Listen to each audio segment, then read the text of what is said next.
Singing by Emrani Raj.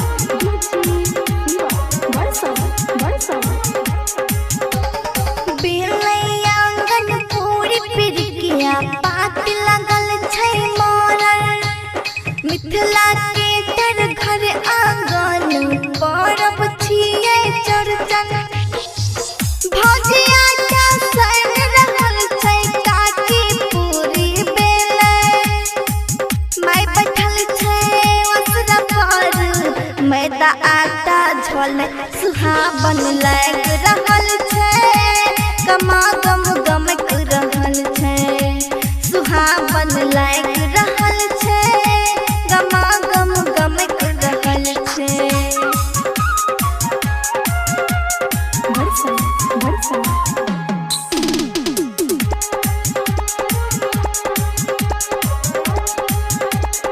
नारियल के लाशब समतोला लब दैहा भैया भौजी कहे लागल लकड़न करिह कोनो पैया भोरे भोरे बाचा दूधी साभे दूध झोरे चाची में गरम करके भौजी दही पर सुहावन लाग रहल छै गमा गम गमक रहल छै सुहावन लाग रहल छै गमा गम गमक रहल छै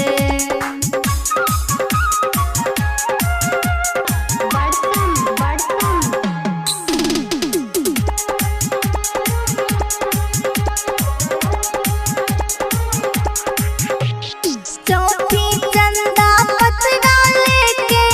पंडित बैठल आसन हाथ जोड़ी मैया हमर मंत्र पढ़े मने मन धिया पुता साभे देखे टुकुर टुकुर पूजा भैया कहे गाज दी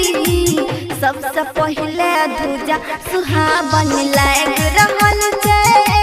गमा गम गमक रहल छै सुहावन लाग रहल छै गमा गम गमक रहल छै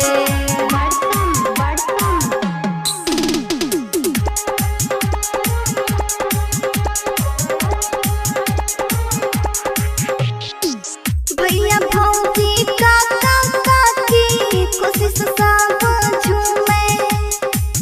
एमरानी के भजन भैया डीजे वाला सुने राइटर जीतू जितेंद्र भैया दै छै शुभ कामना कविराज कहत सबके अरख जरूर देना सुहावन लाग रहल छै गमा गम गमक रहल छै सुहावन लाग